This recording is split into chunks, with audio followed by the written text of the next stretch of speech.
నమస్తే and welcome to Suman TV. వైద్య రంగంలో ముఖ్యంగా పెయిన్ రిలీఫ్ అనేటువంటి సేవలో పరిచయ వాక్యాలు అవసరం లేని సుప్రసిద్ధ వైద్యులు డాక్టర్ దారా సుధీర్ గారు. సుధీర్ గారి దగ్గర ఎన్నెన్నో పెయిన్ రిలీఫ్‌కి సంబంధించినటువంటి చిట్కాలు, ట్రీట్మెంట్స్ తీసుకోవడం జరిగింది. కానీ ఈరోజు ఒక దినపత్రికలో వచ్చినటువంటి ఒక ఆర్టికల్ అనేటువంటిది మాత్రం ఇమ్మీడియేట్‌గా నన్ను ఇక్కడికి రప్పించింది. ఎందుకు అంటే 60 ఏళ్ళు దాటిన ముందే ఎవరును కూడాను ఆపరేషన్స్‌కి వెళ్ళాల్సిన అవసరం లేదు. 60 ఏళ్ళు దాటితేనే ఒక మోకాళ్ళకి గానీ, కీళ్ళకి గానీ, నడుము గానీ ఎనీ ట్రీట్మెంట్ అనేటువంటిది 60 ఏళ్ళు దాటిన తర్వాత మాత్రమే తీసుకోవచ్చు. అవసరం ముందు ఆపరేషన్ అవసరం లేదని చెప్తున్నటువంటి ఒక ప్రముఖమైన ఆర్టికల్ ఒక దినపత్రికలో రావటం అనేటువంటిది నన్ను చాలా ఇమ్మీడియేట్‌గా ఆకర్షించింది. సో, దీనికి సంబంధించినటువంటి వివరాలు, విశేషాలు తెలుసుకోవటం కోసం డాక్టర్ సుధీర్ దారా గారి దగ్గరికొచ్చాను. డాక్టర్ గారు నమస్తే అండి. Welcome sir. నమస్కారం అండి. ఇది చాలా స్టన్నింగ్ ఇది ఇదే అంతా భారత ఆయుష్మాన్ వాళ్ళు ఇచ్చినటువంటి రిపోర్ట్ ఇది. వాళ్ళ అహ్మదాబాద్‌లోని నీ అండ్ పెయిన్ ట్రీట్మెంట్ ఇన్‌స్టిట్యూట్ వాళ్ళు ఇచ్చినటువంటి ఇది. చాలా అథెంటిక్ ఇన్ఫర్మేషన్ ఇది. ఇలాంటి ఇన్ఫర్మేషన్ వచ్చిన తర్వాత దీని మీద కొంచెం సాధికారికమైనటువంటి సమాచారాన్ని మీ దగ్గర తీసుకోవటం కోసం వచ్చా. ఏంటి నిజమేనా? 60 ఏళ్ళు దాటిన తర్వాత మాత్రమే అవసరమైతే ట్రీట్మెంట్ తీసుకోవాలి, ఆపరేషన్‌కెళ్ళాలి, సర్జరీకెళ్ళాలి అని చెప్తున్నారు. కానీ ఈ రోజుల్లో 30, 40 ఏళ్ళు కూడా కాకముందే ఏదైనా చిన్న పెయిన్ అంటే కూడా చిటుక్కుమంటే చాలు సర్జరీ టేబుల్ మీద ఎక్కించేటువంటి పరిస్థితి ఉంది. దీన్ని మీరు ఎలా చూస్తారు ఈ పర్టిక్యులర్ ఇష్యూని? ఇప్పుడు ఏదైతే న్యూస్, ఇది చాలా పెద్ద న్యూస్ వచ్చిందో ఈ న్యూస్ పేపర్‌లో, ఇది మేము ఎప్పటి నుంచో చెప్తున్నాం.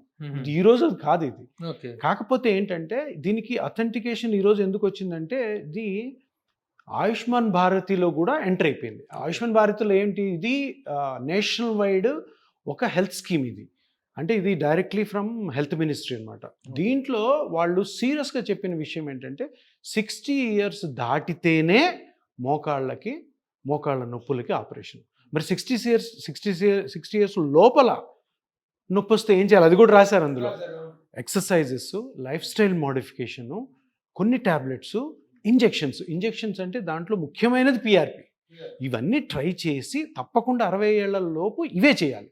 60 ఏళ్ళు దాటిన తర్వాత, ఇన్ కేస్ 60 ఏళ్ళు దాటిన తర్వాత కూడా ఇంకోటి ఏంటంటే, 60 ఏళ్ళు దాటిన తర్వాత ఒకవేళ మీకు 61 ఏళ్లలో నొప్పి వచ్చిందనుకో, ఇవన్నీ వాడి తర్వాత కానప్పుడు ఆపరేషన్కి వెళ్ళాలి. సో 60 ఏళ్ళకు ముందు ఇవి వాడినా వాడకపోయినా మటుకు సర్జరీ వద్దు అని ఆయన చెప్తున్నారు. అది ఆయుష్మాన్ భారత్లో కూడా అది ఎంటర్ అయిపోయింది. సో 60 ఇయర్స్ లోపల ఎవరు సర్జరీ చేయించుకోకూడదు అనేది ఈ న్యూస్ పేపర్ ఆ డాక్టర్ గారు చెప్తున్న ఒక అథెంటికేటెడ్ ఇన్ఫర్మేషన్ అనమాట. కానీ సర్జరీ కోసం పరుగులు పెడుతున్నారు ఈ రోజుల్లో ప్రతి చిన్న విషయానికి కూడా. అది అవగాహన లోపం అనుకోవచ్చు. అవగాహన లోపం కాదు, సర్జరీ మీద అవగాహన ఎక్కువ పెరిగింది.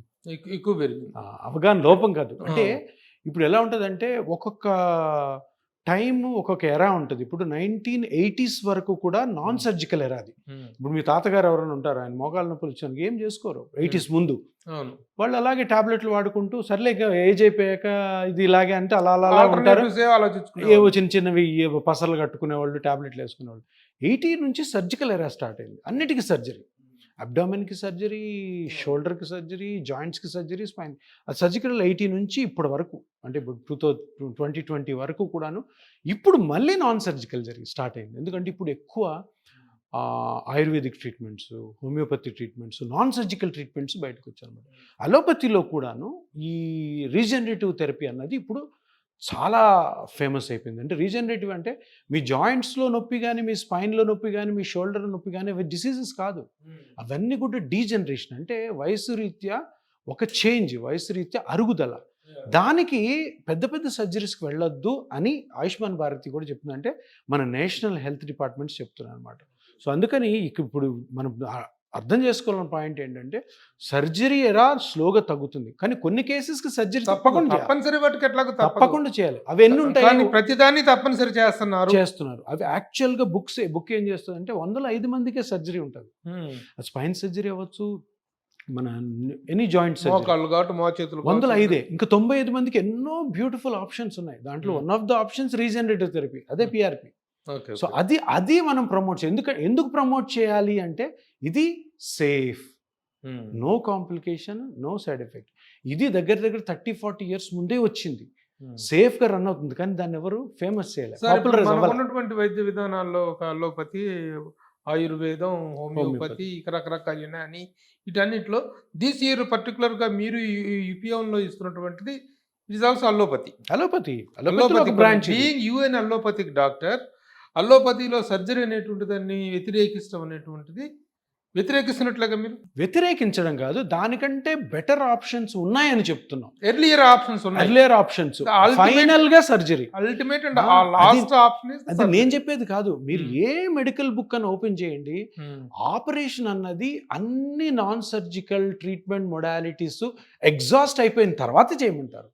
నువ్వు ఫస్ట్ పేషెంట్ వచ్చిన 2 నెలలకి నేను ఆపరేషన్ చేస్తా అంటే కుదరదు. అది లేదు, బుక్స్ లో లేదు. అది ఎవరన్నా కూడా మనం నో అనాల్సిందే. సో ఇప్పుడు అది చెప్పడం కోసమే ఈరోజు పేపర్ ఆర్టికల్ వచ్చింది. సార్ అసలు ఇది ఏ ఏజ్లో స్టార్ట్ అవుతున్నాయి సార్? ఇదివరకు ఇట్లా గతంలో లాగా ఒక వార్ధక్యం, ముసలితనం వచ్చిన తర్వాత 50-60 ఏళ్ల తర్వాత ఈ పెయిన్స్ స్టార్ట్ అవటం అనేటువంటిది, అరుగుదల అనేటువంటిది స్టార్ట్ అవుతుంది. కానీ ఈ జనరేషన్లో ఎందుకు ఎర్లీగానే స్టార్ట్ అవడానికి కారణాలు ఏంటంటే, ఇప్పుడు జనరల్గా నేను ప్రాక్టీస్ స్టార్ట్ చేసినప్పుడు ఒక 15 years బ్యాక్ అందరూ 55 తర్వాతే మోకాలు నొప్పులు వచ్చేవి. ఇప్పుడు 35 తర్వాత ఎక్కువ చూస్తున్నాం. ఇప్పుడు ఈరోజు చూసామంటే నేను ఒక 30 మందిని చూస్తుంటే 15 మంది 35 to 55, 35 to 55, ఇంకా హాఫ్ తర్వాత 55 వాళ్ళు. ఎందుకు వస్తున్నాయి అంటే, first of all life style మొత్తము షాటర్ అయిపోయింది. ఇంకా పొద్దున్న లేసినప్పటి నుంచి ఉరుకులు పరుగులు, హెల్త్ మీద కాన్షియస్ ఉండదు, night duties, double duties, travel ఎక్కువ చేయడము, ఇవన్నీ ఒక ఎత్తు అయితే, ఇంకొకటి అనవసరమైన ఎక్సర్సైజ్. మీరు కేబీఆర్ పార్క్లో చూడండి, రోజు అంటే ఆ కేబీఆర్ పార్క్లో నడిచే వాళ్ళందరూ కూడా పాపం తెలియక వాళ్ళ మోకాళ్ళు కానీ స్పైన్ కానీ అరిగిపోతాయి మనం ఎక్కువ వాకింగ్ చేస్తే అన్నది ఎవరికి తెలియదు. వాకింగ్ అంటే ఏదో అమృతంలాగా వాక్ చేసి పోతాడు. ఎంత చేయాలి, ఏ వయసులో ఎంత చేయాలి, ఏ కండిషన్ ఉన్న వాళ్ళకి ఎంత వాకింగ్ చేయాలి ఎవరికి తెలియదు. పాపం వెళ్తారు, డాక్టర్లు ఏమంటారు వాకింగ్ మంచిది అంటారు, అంతే. ఏ మనిషికి ఎంత వాకింగ్ చేయాలా, అది చెయ్యొచ్చా లేదా, కొంతమంది అసలు వాకింగే చేయకూడదు. వాకింగ్ ప్రిస్క్రైబ్డ్గా ఉండాలి. ప్రిస్క్రైబ్డ్, ప్రతి మనిషికి కస్టమైజ్డ్. మీ ఏజ్కి మీకున్న కండిషన్స్ ప్రకారము మీరు ఎంత వాక్ చేయాలని మెడికల్లీ ప్రూవ్ అయిన అవన్నీ ఒక డాక్టర్ని అడిగితే చెప్పేస్తారు. కానీ తెలియదు, మన పక్కింటోడు వాక్ చేస్తున్నాడు, వాంతో పాటు కలిసి కార్లో ఎక్కడం, కార్ అక్కడ పార్క్ చేయడం, ఒక రౌండ్ కొడితే 4 kilometers, అరే ఒక్కో రౌండ్ కొట్టాం కదా ఇంకో రౌండ్ కొడదాం అనుకో. అక్కడ ఆ రోజు మీకు సైకలాజికల్ బాగుంటుంది, కానీ దానివల్ల జరుగుతున్న డీజనరేషను స్పైన్లో కానీ షోల్డర్లో కానీ నీజ్లో కానీ మీకు తెలియదు. సో ఇది ఇంకోటి రీజన్ తొందరగా ఎరిగిపోవడానికి. ఇంకొకటి, చాలామంది జిమ్ ఒకటి ఫ్యాషన్ అయింది, ఈ మ్యారథాన్స్ ఒకటి ఫ్యాషన్ అయిపోయినాయి, సైక్లింగ్లు ట్రెక్కింగ్లు ఫ్యాషన్ అయ్యి అందరూ ఏమనుకుంటారంటే, అందరూ ఒకటే వర్డ్ సార్ ఫిట్నెస్ సార్ అని. ఫిట్నెస్కి మీనింగే లేదు. ఈ ఫిట్నెస్ దాంట్లో ఈ డీజనరేషన్ ఎక్కువైపోయింది. దాంతో 35-40 నుంచే మోకాళ్ళు అరగడం. చాలా యంగ్స్టర్స్ ఇప్పుడు వస్తున్నారు మోకాళ్ళు. అండ్ ఇప్పుడు జరిగే తప్పు ఏంటంటే, ఈ 40 సంవత్సరాల్లో మోకాలు అరిగిపోయిన వాడు ఎన్ని రోజులని మందులు వాడతాడు, ఎన్ని రోజులని ఎక్సర్సైజ్ చేసి తగ్గించుకుంటాడు, ఎన్ని రోజులని ఇంజెక్షన్స్ అని చూస్తాం. అందుకని 45కో 50 లోపలే ఆపరేషన్ జరిగిపోతుంది. సార్ ఈ సందర్భంలో ఒక చిన్న డౌట్ కూడా అడుగుతాను. మీ I'm a film journalist and film related స్టార్స్తో నేను ఎక్కువగా మూవ్ అవుతుంటాను. మా సినిమా వాళ్ళు చాలా ఓవర్గా జిమ్ చేస్తుంటారు, బాడీని ఒక్కొక్క క్యారెక్టర్ కోసం విపరీతంగా బాడీ పెంచేస్తుంటారు, మళ్ళీ ఇంకొక క్యారెక్టర్ కోసం విపరీతంగా మేక్ ఓవర్ చేసేస్తుంటారు. ఈ మార్పులు అనేటువంటి ఈ పెయిన్ మీద ఎలాంటి ప్రభావం చూపిస్తాయంటారు? చాలా ప్రభావం చూపుతాయి, కానీ తప్పదు వాళ్ళకి. ఒకటి ఫిల్మ్ స్టార్స్కి, ఇంకోటి స్పోర్ట్స్ పర్సన్కి. ఇప్పుడు ఒక స్పోర్ట్స్ పర్సన్ ఉన్నాడు, విరాట్ కోహ్లీ తీసుకోండి. విరాట్ కోహ్లీ ఒక 16-17లో కెరీర్ స్టార్ట్ చేసి ఉంటాడు, చిన్నప్పుడు ఆడుతున్నా కానీ ఇంటర్నేషనల్ ఎరాకి వచ్చి. ఆయన 35 కల్లా క్లోజ్ అయిపోతుంది. అంటే ఈ 35లో ఈ ఎన్ని సంవత్సరాలు అవుతుందో మ్యాక్సిమం వాడేస్తారు వాళ్ళ జాయింట్స్. ఇప్పుడు 35 నుంచి ప్రాబ్లం స్టార్ట్ అవుతాయి, వాళ్ళ కెరీర్ అయిపోయింది అక్కడికి. ఫిల్మ్ స్టార్స్ కూడా అంతే. ఇప్పుడు ఒక మూవీలో ఏమో ఫుల్ 6 pack కావాలి, ఒక మూవీలో ఆమీర్ ఖాన్ ఏదో సినిమాలో ఇంతలా ఫ్యాట్ అయిపోయినాడు. అవన్నీ తప్పవద్దు. కాకపోతే వీళ్ళకి ఏంటంటే తప్పకుండా వీళ్ళకి 40 తర్వాత ప్రాబ్లమ్స్ అన్నీ స్టార్ట్ అవుతాయి. 40 తర్వాత చాలా స్టార్ట్ అవుతాయి. ఎందుకంటే వాడాల్సిన ఏ జాయింట్స్ మొత్తం వాళ్ళు 35-40లో వాడేసి ఉంటారు. క్రికెటర్స్ అంతే, అథ్లీట్స్ అంతే. వీళ్ళు తర్వాత లక్కీగా కొంతమందికి లేట్గా వస్తాయి ప్రాబ్లమ్స్, కొంతమందికి అర్లీ వస్తాయి. చాలామంది హీరోలు ఉన్నారు ఇక్కడ 40-45 కల్లా knee joint pains, ankle pain, spine pain. మీకు అలాంటి వాళ్ళు చాలా మంది వచ్చారు. స్పోర్ట్స్ పర్సన్ చాలా మంది వచ్చారు. Sports person, film stars. ఇప్పుడు యాక్టివ్గా ఉన్న 2-3 టాప్ హీరోస్ కూడాను షోల్డర్ సరిగ్గా ఎత్తలేకపోయిన పరిస్థితులు ఉన్నారు. ఏమంటే సార్ జిమ్ సార్ మాకు వాడు 75 kgs ఎత్తిస్తాడంట. హెల్త్ వైజ్ చూస్తే డేంజరస్, వాళ్ళ ప్రొఫెషన్ వైజ్ చూస్తే తప్పదు. తప్పదు. కానీ మీరు ఎలాంటి సజెషన్స్ ఇస్తారు సార్? ఇప్పుడు జిమ్‌కి గాని, వాకింగ్‌కి గాని దీనికి కూడా ఒక ప్రిస్క్రైబ్డ్ వెయిట్ లాస్ రోజుకి ఇంతవరకే చేయాలి అనేటువంటి వీటిని ఏమైనా మీరు first of all gym is not necessary for few people. ఎవరికి అవసరమో జిమ్ ఎప్పుడు చెప్తాను ఉంటాను.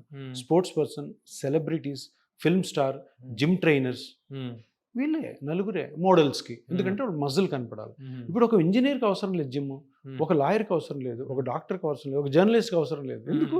హెల్దీగా ఉండాలి మనం. హెల్దీనెస్ ఫిట్నెస్కి ఏ మాత్రం పోలిక లేదు. ఫిట్నెస్ అన్నదానికి మీనింగ్ లేదు. హెల్దీనెస్ అంటే ఏంటంటే జబ్బు లేకుండా ఉండడం. లావుగా ఉన్నవాడు హెల్దీ కాదని కాదు, సన్నగా ఉన్నవాడు హెల్దీ అని కాదు, రాంగ్ అది. ఫిట్గా ఉన్నాను సార్, ఇక్కడ మంచి కండలు, 6 ప్యాక్ ఉన్నాడు, వాడికి ఎన్నో జబ్బులు ఉండొచ్చు, లోపల తొందర చనిపోవచ్చు. ఆ ఫిట్నెస్ అన్న వర్డ్ తోటి ఈ మొత్తం వరల్డ్ అంతా కూడా, పర్టికులర్ ఇండియా అంత రాంగ్ వేలో పోతుంది అంటే ఎవరికి తెలియదు. ఇప్పుడు నేను జిమ్ గురించి ఏమన్నా, ఇప్పుడు ఈ ఇంటర్వ్యూలో చూడండి కామెంట్స్ చాలా బ్యాడ్గా వస్తాయి. జిమ్కి రావద్దు అంటున్నాడు, ఇతనేం డాక్టర్ అని. జిమ్ అసలు ఏ విధంగానూ మీకు హెల్త్ని ఇస్తుందన్న నమ్మకం పెద్ద అపోహ. జిమ్తో హెల్త్ ఎవ్వరికి బాగోదు. హెల్త్ బాగుండాలంటే మీ ఏజ్ ప్రకారము, మీకున్న కండిషన్స్ ప్రకారము minimum to moderate exercise prescribed ఉన్నాయి. అమెరికన్ హార్ట్ అసోసియేషన్ అని ఒకటి ఉంది. వాళ్ళు ఎప్పుడో చెప్పేశారు, బాబు నీకు వారంలో 7 రోజుల్లో 6 రోజులు మినిమం టు మోడరేట్ ఎక్సర్సైజ్ నీకున్న కండిషన్స్ ప్రకారము 30 నిమిషాల నుంచి 40 నిమిషాలు పొద్దున్న సాయంత్రం చేసుకుని ఇంకేం అవసరం లేదు ఎక్సర్సైజ్ రూపేణా.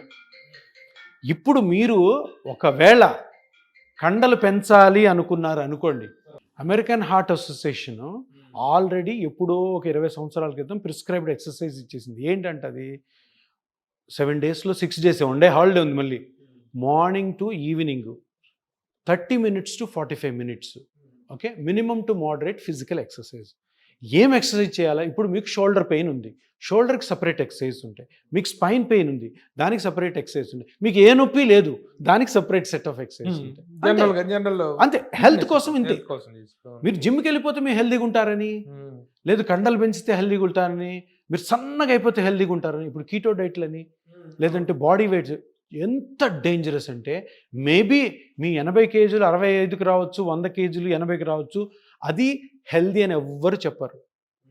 కానీ మీరు ఏదైతే మన గట్ ఉంటుందో గట్కి సడన్గా ఒక అన్యూజువల్ ఫుడ్ని ఇస్తున్నారో సిస్టమ్ మొత్తం ఇంబ్యాలెన్స్లో పోతుంది. దాని తర్వాత ఇరిటబుల్ బౌల్ సిండ్రోమ్స్ అని, సైకలాజికల్ డిప్రెషన్, ఇవన్నీ జరుగుతాయి. సో ఈ వెయిట్ తగ్గించుకోవడం, ఈ జిమ్లకి వెళ్ళి హెల్దీగా ఉంటామనుకున్న అపోహలు, అనవసరమైన ఎక్సర్సైజ్లు, అనవసరమైన ఎక్కువ వాకింగ్ చేయడం, ఇవన్నీ కూడాను హెల్త్కి అయితే తప్పకుండా అనర్థమే. ఇది తప్పకుండా ప్రతి ఒక్కరు తెలుసుకోవాలంటే కూడా మీకు తెలిసిన మీ ఫ్యామిలీ డాక్టర్ ఉంటారు, ఆయన దగ్గరికి వెళ్ళి, సార్ నేను రేపటి నుంచి జిమ్కి వెళ్ళాలంటే వెళ్ళొచ్చా లేదా, వెళ్తే నాకు రియల్గానే హెల్త్ బాగుంటుందా, చేయకపోతే నా హెల్త్ ఏం పోతుందా అని అడగండి. నీట్గా ఒక అరగంటలో ఆయనకు ఒక కన్సల్టేషన్ ఫీజు పే చేసి అరగంట మాట్లాడుకుంటే బ్యూటిఫుల్ మీకు ఎక్స్ప్లెనేషన్ ఇస్తారు. ఎంబీబీఎస్ డాక్టర్ దగ్గరికి వెళ్ళాలి. అనవసరమైన ఎక్సర్సైజ్ చేయడం వల్ల మీరు అడిగిన క్వశ్చన్ ఏంటంటే ఎందుకు తొందరగా వస్తున్నాయి ఇవి. డాక్టర్ గారు, thank you very much for నమస్కారం. చాలా ఇంపార్టెంట్ సమాచారాన్ని ఇవాళ మీరు మాకు క్లారిఫికేషన్ ఇచ్చారు. Thank you sir. నమస్కారం.